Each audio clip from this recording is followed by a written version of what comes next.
Hi, everybody. We are starting week 14 now. And of course, this is the next to last full week of classes for shorter. So, next week, of course, will be week 15. And then after that, we have our exam week. So, I'm going to get you some preparation going for that exam time. And we're going to go over some of the last bits of the needed components for this class to take us into the rest of the semester. So, just to give you an overview of what we're going to talk about. We're going to start with a couple of readings that will be asking you to use some of the strategies from chapter 8. So I'm going to talk about those readings momentarily, and then we're going to move into chapter 9. So this video today is going to be a little bit briefer, and the main reason behind that is because there is a separate video, one though that you're not required to watch, and it is the final exam study guide review. So I'm going to go over the questions really thoroughly and what I'm looking for to kind of substitute for what would have been a class conversation. So of course you can still send me questions about the final exam at any point in time. You can call me, text me, email me, but that way if you want to, you can look at that separate video and you can see what might be a good way to approach a particular question. Okay? So just to give you a heads up about the resources that you have, if you go to our Canvas class, of course, you have already been in it or you wouldn't be listening to this video. So if you go into our Canvas class and you're under week 14, of course, right now you are in the week 14 lecture video. The link right under that is the final exam review video. So watch it now, watch it later, don't watch it at all. If you're feeling really confident, I will completely leave that up to you. So this week is a little bit of a lighter week. You have classwork assignments and you have no quiz, no paper, but of course looking ahead, you do have next Friday, which is the last day of class, the 24th, your proposal essay is due. Now this week, besides the 3 classwork assignments, which should be uploaded to the Dropbox under week 14, I am asking you to email me your topics for the proposal essay. And you can be as simple as you want to. You can just tell me the word that you're working with. Great. If I have questions, you'll be hearing from me. You can tell me a little bit more, maybe what the problems are you're associating with that word, get any feedback about the solutions that you're proposing. I'll leave that completely up to you. So however much you want to tell me, the bare minimum would be, though, to send me the word that you're going, or phrase you're going to be examining for your proposal essay. So just to recap, under week 14, you've got this video that covers the tail end of chapter 8, moves into chapter 9. You also have the final exam review video that goes through all the questions, and that one is optional to watch. And then there is the Dropbox for the Anderson, Ehrenreich, and Chapter 9 assignments. So let's get started with what these assignments are, what the readings are, so that way if you are so inclined to look at the final exam review video, you've got some time to do that as well. So hopefully having a shorter video will make for an easier week. Okay? So you'll see I've got a Chapter 9 slides up. We'll talk about that momentarily, but I want to go ahead and talk about your other readings for this week. So the first reading is by Michael Anderson. It's on page 267 in your textbook, and it's titled When Race is in the Room. So he's talking about status quo thinking, which of course is the focus of chapter 8, in terms of how he in the past and how society, particularly in the community he grew up in, views anything to do with race. And he tells a lot of personal stories about assumptions that he made and ways of thinking that he just sort of followed along with when he was younger and how he's looking back on that. Okay? So with this reading, after you look through, I'm going to be asking you to do 2 things with it. And I'll also be asking you to do those same 2 things with the piece by Barbara Ehrenreich. It's titled The Scientific Argument for Cheer. That's on page 274 in your textbook. And this talks about status quo thinking, about wellness and healing. So Ehrenreich is arguing that we tend to operate on this assumption that if people have a positive attitude, that their sicknesses can be healed or that they will come out of an illness better, and just because power of positive thinking. And she gets into some issues that she has with that. Okay, so we have our two readings. We have Michael Anderson's When Race is in the Room on page 267, Barbara Ehrenreich's The Scientific Argument for Cheer on page 274, and both of those talk about Chapter 8 concept of status quo thinking. How can we look at these standard societal ways of looking at things and unpack them and interrogate them? Even if we're saying that they are right, wrong, what have you, we're giving them a closer look so we see what are the quiet assumptions that go along with status quo thinking. Okay?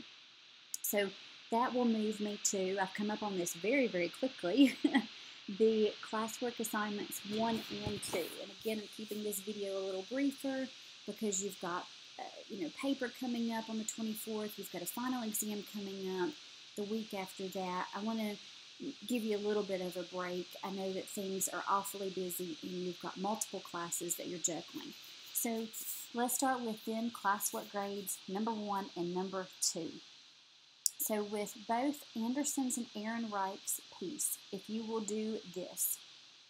First, in 3 or 4 sentences, discuss how the piece addresses status quo thinking. Be as specific as you possibly can. What does Michael Anderson say about status quo thinking, about race? And then what does Barbara Ehrenreich say about status quo thinking when it comes to healing and positive attitudes? Okay. Next, thinking about each essay in 3 to 4 sentences, be able to discuss where you think status quo thinking ties into this issue in other ways in society. So, for example, Michael Anderson is talking about race. What status quo or typical ways of thinking about race do you see in American society? Think about a specific example. Think about a maxim that people use, talked about from Chapter 8. The same thing with Barbara Ehrenreich. In 3 to 4 sentences, give an example and discuss and explain how this idea of positive attitude with healing or with the way that we believe about sickness and health, that there's some status quo thinking there.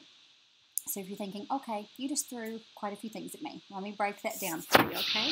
And if you got it, fast forward, for 20 seconds through this and good to go. Or, walk away, grab a snack from all it.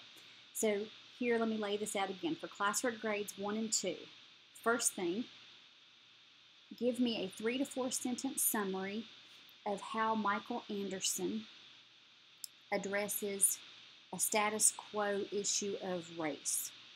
How does he explain, interrogate, unpack the way that society or the way that he typically thought about race? Do the same thing, 3 to 4 sentences with Barbara Ehrenreich's piece. Take a look at hers and be able to summarize in 3 to 4 sentences how she addresses status quo thinking when it comes to healing and health. Next, in 3 to 4 sentences, discuss what other example or examples of status quo thinking about race you see in American society. Finally, in 3 to 4 sentences, discuss what other status quo thinking you see in American society when it comes to ideas of sickness and health and healing. Okay? So overall, you should have, let me do my math here, 12 to 16 sentences total for classwork grades 1 and 2 lumped together. 3 to 4 sentence summaries of Anderson and Ehrenreich, and 3 to 4 sentences giving further examples of what they are talking about. Okay? If you have any questions as I'm going through this classwork, just let me know. I am glad to help. Send me a text, give me a call, send me an email. Okay? So that will take us out of Chapter 8. Chapter 8, dealing with status quo thinking. What are the typical ways of thinking about issues that we tend to fall into these patterns, and they just may not be very productive. It keeps us thinking the same ways, it keeps us from questioning our thinking, and it can really stagnate us. So if we are saying, okay, well, the way that we've always been taught to think or trained to think, that goes along with these prescribed patterns in society, that may not hold up all of the time. Maybe at least I need to understand why I think the way I do about things. Okay. Chapter 9 takes that in a slightly different direction. Okay, so Chapter 8 was all about dealing with the status quo, addressing the status quo.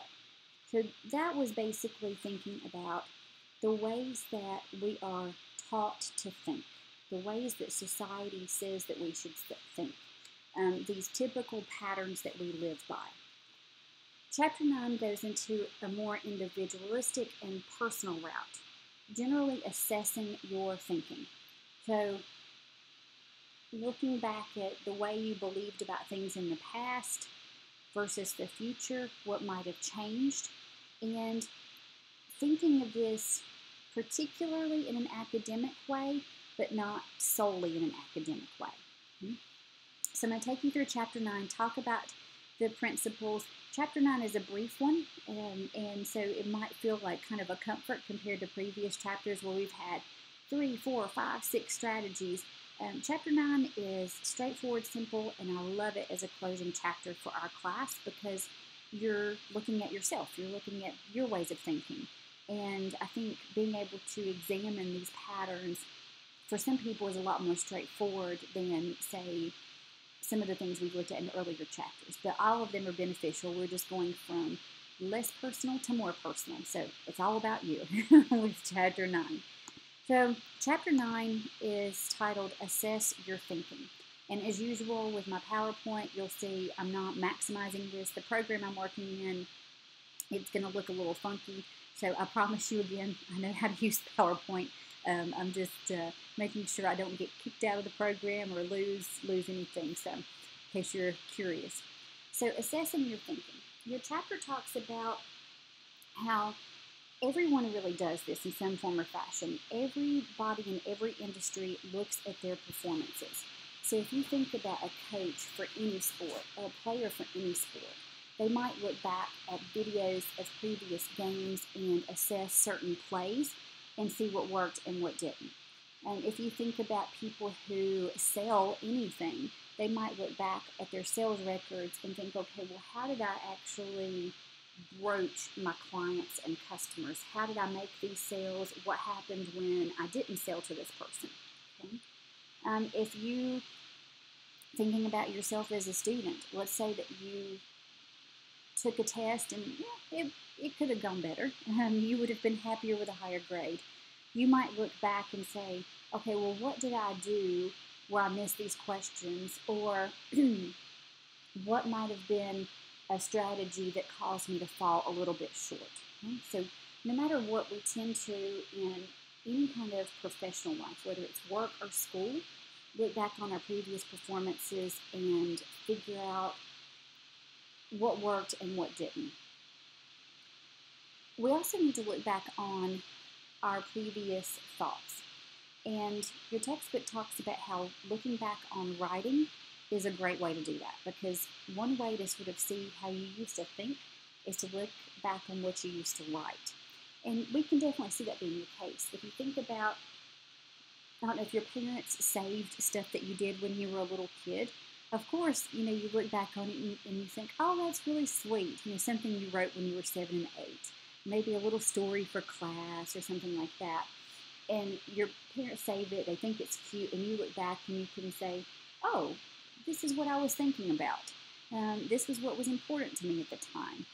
And it's nice to kind of get the sense of who you were back then.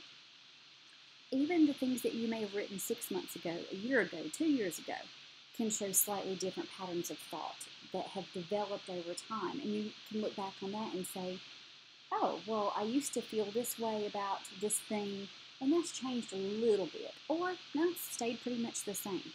So when we look back on our writing, we get to see what our thought processes are, what our patterns are, and we can see if there's any places that our thinking needs to improve. Okay? And that may mean something as big as, I used to think that good writing was this. Now I should be seeing it in this way. Or it could be something like, I used to think that a thesis statement needed to look like this. Now I feel like it needs to look more like this.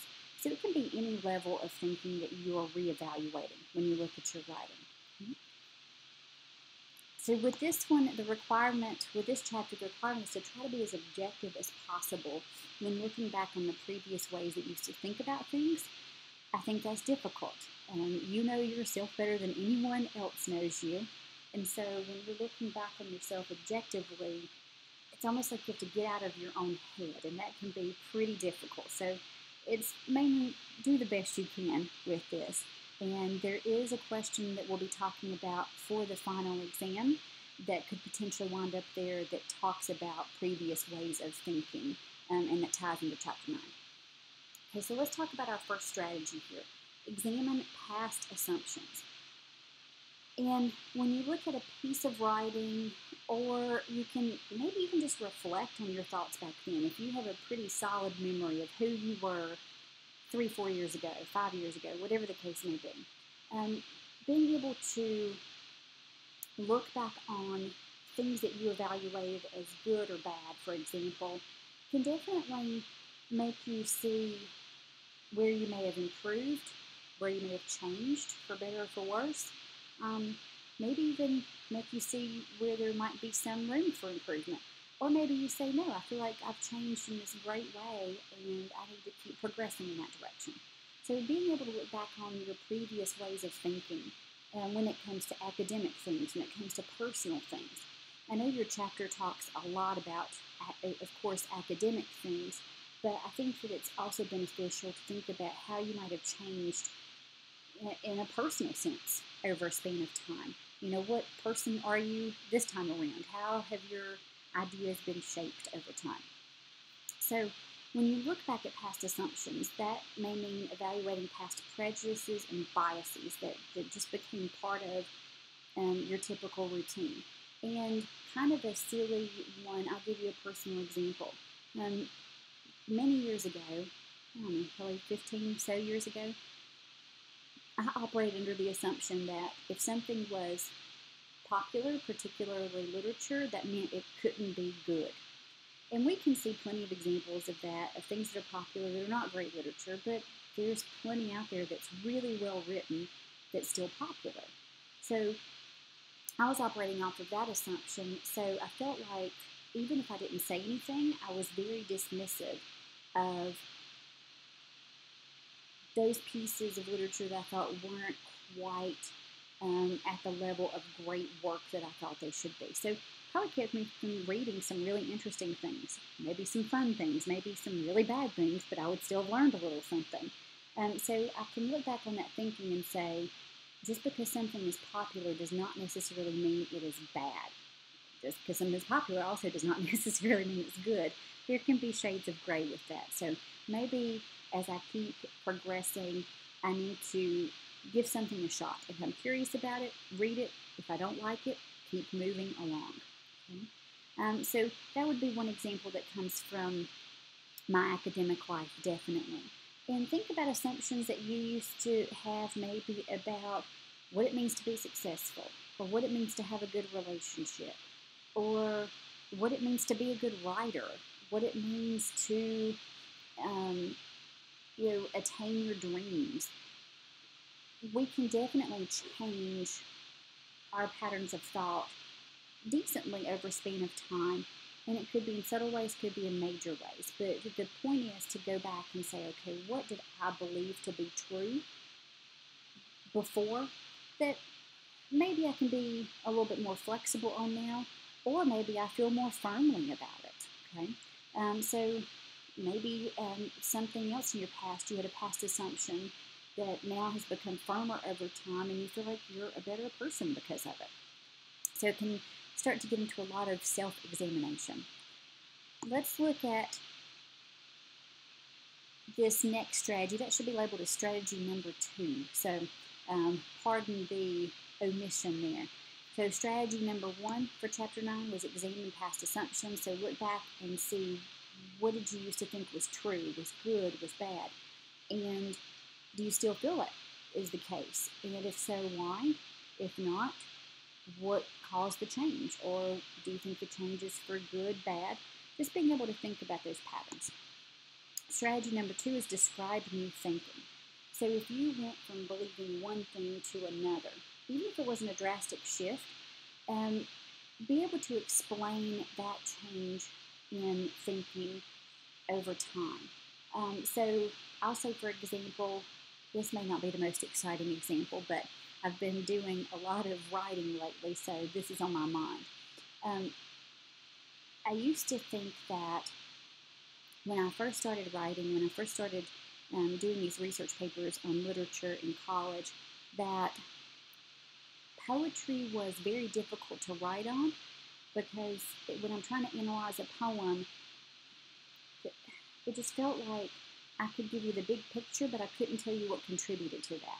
Like I could say, oh, this poem to me means X, Y, and Z, but I couldn't make that leap from big meaning to what are the little parts that make up the poem that add into that.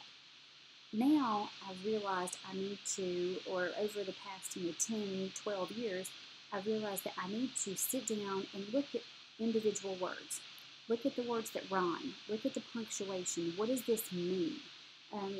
Thinking about these words' dictionary definitions. Thinking about the tone of the poem. How does that all give a sense of a big meaning? So I can say, in describing my new thinking, here's my intellectual change. I went from saying, okay, a poem is a big picture thing. Here's what it means. Here's what a poem means. But I can't tell you exactly why that's the case. I moved from there to, okay, so this poem means this. And in order to get to that point, I need to be able to discuss with you word choice, tone, punctuation, rhythm, the words that rhyme, and all of those little parts that make up the whole of a poem. So I can say I went from, so to speak, only seeing the big picture to being able to balance the big picture with the small picture. Okay? So when you think about the ways that you used to think in the past versus how you think in the future, if you've had any shift, be able to discuss what that process looked like, what kept you changing your view over time. And then be able to say, okay, well, what might have been wrong with the way I thought before, and how can I keep moving forward from that? So as the textbook talks about, as you see on the slide, going back to previous thinking is not going to necessarily make you think, oh my goodness, I've changed the core of who I am. I'm a completely different person. That may not be the case, and that's completely fine. But maybe you have more subtle insights. Maybe something has slightly changed. Maybe you're a little bit more open with a particular way of thinking. Maybe you're not being so hard on yourself in one particular way. So just thinking about those changes over time, they don't have to be huge transformations. They can be these seemingly minor changes that have occurred. So I want to give you a little bit of practice with thinking along these lines. And I am on page 178 in the textbook. So looking at number 1, the prompt is, as a class or group, reflect on your assumptions about writing. Its relationship to thinking, its role in education, and its connection to a world beyond college. List the assumptions that come to mind, which are beneficial and which need to be rethought. So we're going to be basically focusing on this strategy in a sense of examine past assumptions. So strategy number 1. So I want you to give me a bulleted list of 5 to 6 items. What do you assume about writing, and how it relates to thinking, how its role is in education, and how it connects to the world after you graduate college. And these don't need to be beautiful, complete sentences. Just a bulleted list, 5 to 7 items is completely fine there. And just make sure and refer to number 1 on page 178 to make sure you're answering the prompt fully. Okay? I'm not going to necessarily have you discuss which assumptions are beneficial, which need to be rethought. I just want to see what assumptions that you have for now. If you add that in, you could maybe balance it out and do 3 bullets of assumptions and 2 to 4 bullets of which are good and which need to be rethought. So really you can kind of play around with this prompt a little bit. So just to recap, by the end of this week, which is the 17th, Friday, April 17th, by 11:59 p.m., upload 3 classwork assignments to the Dropbox. That would be the things on Anderson and Ehrenreich, which altogether for the 2 pieces should be 12 to 16 sentences, so where you do the summaries of each piece in effect, and then talk about further examples of what these authors are discussing. And then your classwork assignment number 3 is number 1 on page 178, 5 to 7 bullets, and you can do all assumptions, or you can do a mix of assumptions and explanation of which are beneficial and which need to be rethought. So I'll leave that completely in your hands. Also, do remember to send me your paper topic by the end of the week, by the 17th, so that I can just give you some feedback and make sure that the term is something that would work for that length of a paper. And if you have any questions for me, please let me know. You know, I'm always glad to talk to you. And I will also be having that video up that has the final exam review, so listen to that at your leisure. If you would prefer not to, if you feel pretty good about the final exam, no worries, it's up there in case you need it. So you've got tail end of chapter 8, we've started in chapter 9. Next week we will finish out with chapter 9 and get you cruising into the exam week, hopefully with minimal fuss and muss and stress. So reach out if you need anything, and I hope you have a great rest of the week.